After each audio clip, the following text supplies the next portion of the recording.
Le Tout-Puissant a dit, interroge-les si les fils sont pour ton Seigneur et les fils sont pour eux. Ou avons-nous créé les anges des féminins sous leurs témoins? C'est certainement par leur tromperie qu'ils disent, Dieu a donné naissance à un fils, et ils sont des menteurs. A-t-il choisi les filles de préférence à des fils? Qu'avez-vous donc à juger ainsi? Ne réfléchissez-vous donc pas? Ou avez-vous un argument évident? Apportez donc votre livre si vous êtes véridique.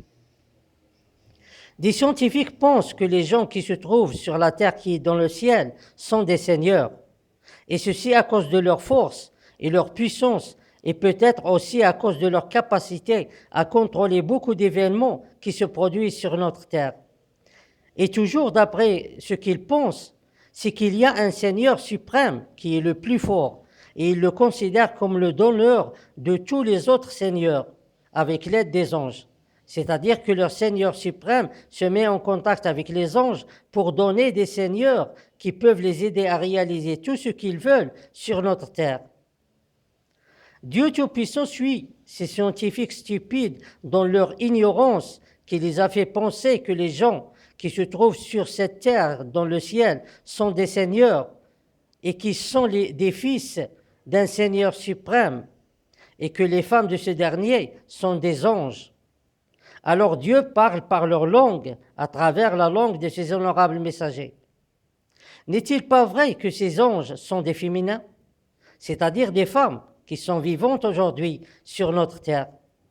Et il se peut même qu'elles soient des serveuses chez les insignifiants dirigeants de notre terre. Alors comment ces femmes qui sont rien du tout et qui n'aiment que de l'argent et le luxe et qui sont des serveuses chez des gens qui sont les pires de la création de Dieu Tout-Puissant, c'est-à-dire les insignifiants dirigeants et tous ceux qui sont avec eux, comment elles peuvent être des anges? Ça, c'est encore de la folie. Et puis, n'est-il pas vrai que leur Seigneur suprême est lui aussi un être humain, même si peut-être son visage change tout le temps? Alors pourquoi ils disent que c'est un fils de Dieu? Certes, tous les fils de leur Seigneur suprême ne sont que des êtres humains et non des seigneurs.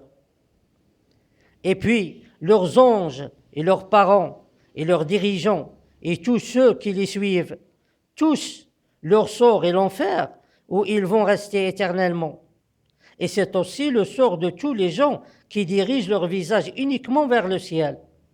Et personne ne peut les protéger du châtiment de Dieu Tout-Puissant, ni leur Seigneur suprême, ni les petits seigneurs. C'est mieux alors pour le reste des gens de prêter attention au message de Dieu Tout-Puissant qui a été révélé à ses honorables messagers, et ceci avant qu'il soit trop tard.